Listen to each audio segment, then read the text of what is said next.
নমস্কাৰ বাস্তু আছাম অনুষ্ঠানলৈ আপোনাক সকলোকে স্বাগতম জনাইছো। আশা কৰো আপোনাক সকলো ভালে আছে, কুশলে আছে, মংগলে আছে। আজি আপোনাক আলোচনা কৰিবলৈ লৈ আহিছো এটা অতি গুৰুত্বপূৰ্ণ বিষয় যে ধনু ৰাশি। ধনু ৰাশি ধনু লগ্ন লোকৰ বাবে 2025 বৰ্ষটোৰ সম্পূৰ্ণ বাৰ্ষিক ৰাশিফল। 2025 বৰ্ষত ধনু ৰাশি লোকৰ জীৱনত হ'ব লগা কেইটামান অতি গুৰুত্বপূৰ্ণ ঘটনা আৰু এই বছৰটো শুভ কৰিবৰ কাৰণে আপুনি কি বিশেষ নিয়ম পালন কৰিব। হয়, এটা অত্যন্ত গুৰুত্বপূৰ্ণ বিষয়। আমাৰ মূল বিষয়বস্তুলৈ আগবঢ়াৰ আগতে আপোনাক সকলোকে জনাওঁ যে কিতাপৰ কথা ইতিমধ্যে সকলোৱে গমেই পাইছে। আমাৰ দ্বাৰা ৰচিত বাস্তুশাস্ত্ৰৰ ওপৰত দুখনি গ্ৰন্থ।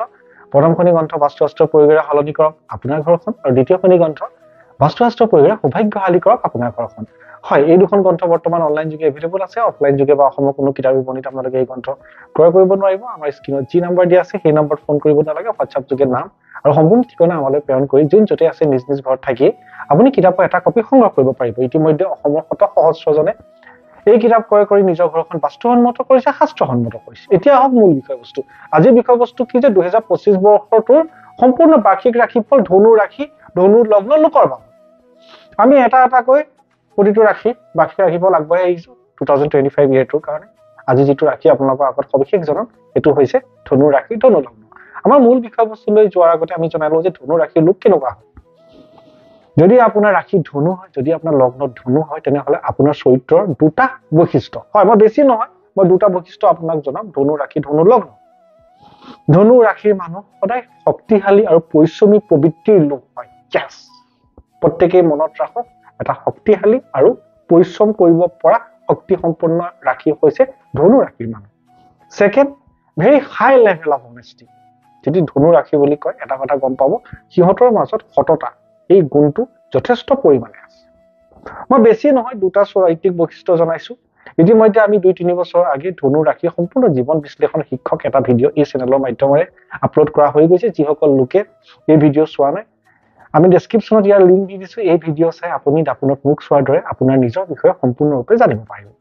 এতিয়া হওক মূল বিষয়বস্তু। চাওক, আমি ৰাশি বুলি ক'লে নিশ্চয় চন্দ্ৰ ৰাশিৰ কথা কৈছো, অৰ্থাৎ জনম কুণ্ডলীত জন্মৰ সময়ত আপোনাৰ চন্দ্ৰ যিটো ৰাশিত অৱস্থান হয়, ভাৰতীয়সকলৰ গণনা অনুসৰি সেইটো চন্দ্ৰ ৰাশি বুলি ধৰা হয়।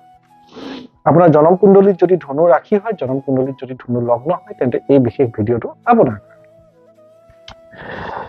ধনু ৰাশি 2025 প্ৰথম চাওক, আমি আগে কৈ লৈছো যে আমি ইয়াত মেইন পইণ্ট কেইটা কৈছো, সবিশেষ জনোৱা নাই, কাৰণ সবিশেষ জনালে ভিডিঅ' বহুত দীঘলীয়া হৈ যাব আৰু মূলত আমি বেয়াখিনি ফকাছ নাই কৰা, ভালখিনি ফকাছ কৰিছো। আৰু ভিডিঅ'টো শেষত আপোনালোকক দুটা নিয়ম জনাম, যিকেইটা নিয়ম কৰি গোটেই বছৰটো আপুনি শুভ কৰিব পাৰে, যি আপোনাৰ ভাগ্যত বেয়া নাথাকক। yes, প্ৰথম, ধনু ৰাশি ধনু লগ্ন ষ্টুডেণ্টৰ কাৰণে, যিসকল লোক শিক্ষাৰ্থী বিদ্যাৰ্থী বা পঢ়া শুনাৰ লগত জড়িত, এটা কথা কৈ থওঁ যে 2025 মে এপ্ৰিলৰ পাছত আপোনাৰ এই সময়ছোৱা অতিশয় শুভ। পঢ়া শুনাৰ ক্ষেত্ৰত ডাঙৰ পৰিৱৰ্তন আহিব। পঢ়া শুনাৰ ক্ষেত্ৰত যদি আপুনি কিবা মেজৰ ডিচিশ্যন ল'ব লগা আছে, ঠিক বছৰটো এপ্ৰিল মে মাহ এই দুটা মাহৰ পাছৰ সময়ছোৱা আপোনাৰ কাৰণে বেছি ফলদায়ক হ'ব।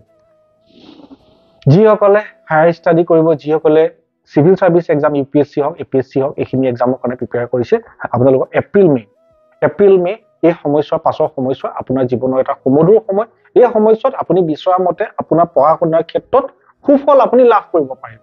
তেতিয়া 2025 এপ্ৰিল আৰু মে মাহৰ পাছত। ছেকেণ্ড, 15 মে 15 মে পাছৰ সময়ছোৱা ধনু ৰাশিৰ কাৰণে সকলো ফালৰ পৰা এটা খুব শুভ সময়। পাৰ্চনেল লাইফ হওক, হেল্থৰ ক্ষেত্ৰত হওক, জ্ঞান বৃদ্ধিৰ কাৰণে হওক, মেচিউৰিটি ফালৰ পৰা হওক, সকলো পৰাই আপোনাৰ এটা ভাল ফল আহিব। ইমান দিনে আপুনি যি অসুবিধাত ভুগি আছিলে, ইমান দিনে আপোনাৰ যি কাম পেণ্ডিং হৈ আছিলে, নেদেখাজনৰ কৃপাত এই সময়ছোৱাত আপোনাৰ জীৱনত এই কামখিনি সফল হ'ব। নিজৰ চেষ্টা অব্যাহত ৰাখক, অভাৰ কনফিডেন্স নহ'ব, ইগ'টো খালি অলপ কমাব লাগিব। যিমান ইগ' কম হ'ব, সিমান আপুনি সুফলাফল পাব। 3 নম্বৰ, চাওক, এপ্ৰিলৰ পাছৰ সময়ছোৱা আপোনাৰ কেৰিয়াৰৰ ক্ষেত্ৰত কিন্তু এটা ডাঙৰ পৰিৱৰ্তন আহিব।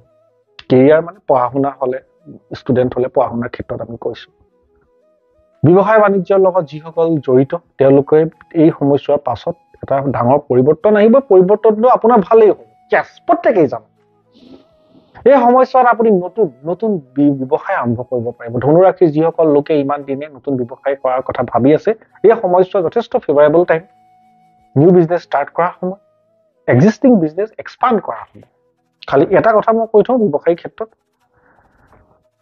ব্যৱসায়িতা দেখাক দেখি নকৰিব 10জন অভিজ্ঞ লোকৰ পৰা দিহা পৰামৰ্শ লৈহে আপুনি ব্যৱসায় বা যিকোনো ধৰণৰ ইনভেষ্টমেণ্ট কৰিব নেক্সট চাওক এইটো বছৰত আপোনাৰ ৰাহু আৰু বৃহস্পতি এই দুটা পৰিৱৰ্তন হৈছে আৰু দুটা পৰিৱৰ্তনে আপোনাৰ কাৰণে ভাল ৰাহুৰ পৰিৱৰ্তন মে মাহৰ পাছত ডাঙৰ সমস্যাৰ পৰা আপোনাৰ সমাধান হ'ব ইমান দিনে আপুনি ভুগি থকা এটা ডাঙৰ প্ৰব্লেম যেটো প্ৰব্লেম আপুনি ইমান দিনে কষ্ট পাই আছিল এটা আনসলভ প্ৰব্লেম আছিল এইখিনি আপোনাৰ জীৱনত মে মাহৰ পাছৰ সময়ত নাইকিয়া হ'ব বা সেটেল হ'ব বস্তুখিনি যথেষ্ট গতলে আহিব খালি আপোনাৰ হততা নিজৰ কামত নিষ্ঠা এইগিটা বস্তু কেতিয়াও বাদ নিদিব নতুন নতুন আপোনাৰ পথ মুকলি হ'ব যিসকল লোক মাৰ্কেটিং অনলাইন ব্যৱসায় বাণিজ্যৰ লগত জড়িত তেওঁলোকৰ কাৰণেতো আৰু ভাল হ'ব সবচে ডাঙৰ কথা এই সময়ছোৱাত যিসকল ষ্টুডেন্টছ হওক বা যিসকল লোকে ইমান দিনৰ পৰা এটা চৰকাৰী চাকৰিৰ কাৰণে অপেক্ষা কৰি আছে yes এই সময়ছোৱাত আপোনাৰ জীৱনত এটা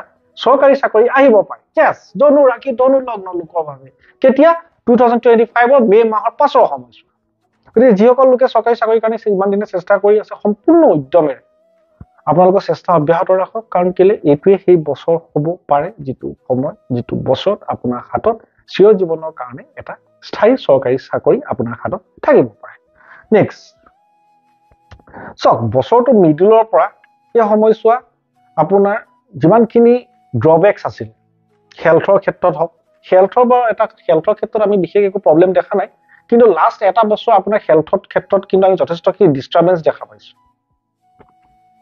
সেইখিনি সেটেল হ'ব খালি এটা কথা আপুনি চাব হেলথৰ regarding health issue physical exercise আৰু খোৱা বোৱাৰ প্ৰতি আপুনি যতন ল'বই লাগিব নহলে কিন্তু যিখিনি অসুবিধা আপুনি পাইছিলে আকৌ ৰিপিট হ'ব ওয়েট গেইন হোৱাৰ সম্ভাৱনা আছে বিশেষকৈ মনত ৰাখিব ধনু ৰাখি ধনু লগ্ন লোকে তাৰ উপৰিও আমি দেখা পাইছো সম্পত্তি লাভ বাহন লাভ যিসকল লোকে ইমান দিনে এটা নতুন ঘৰ বনাম বুলি মনত আশা পখি ৰাখিছে আপোনালোকে এই বছৰ মে মাহৰ পাছত আৰম্ভ কৰক নেদেখাজনৰ কৃপাত এটা অতি সোনকালে আপোনালোকৰ এই সপোন পূৰণ হ'ব কাৰণ সব বহু মানুহৰ সপোন থাকে ন এটা নিজৰ বাবে নতুন ঘৰ কৰিম বুলি ভাবি থাকোতেই কেইবা বছৰ গুচি আৰম্ভ কৰিব লাগে মই সময়ছোৱা ক'লো 2025 মে মাহ পাছৰ সময়ছোৱা একো নাই এটা খুঁটা হলেও আৰম্ভ কৰকচোন অলপকে গৈহে ঘৰটো সম্পূৰ্ণ হ'ব আৰম্ভই যদি নকৰে সম্পূৰ্ণ কেনেকৈ হ'ব তো সেইকাৰণে ষ্টাৰ্টিং ইজ নেচেছাৰী কাৰণ বহুত মানুহে কি হ'ব চিন্তা কৰি থাকোতেই জীৱনৰ কিবাটা বছৰ পাৰ হৈ যায়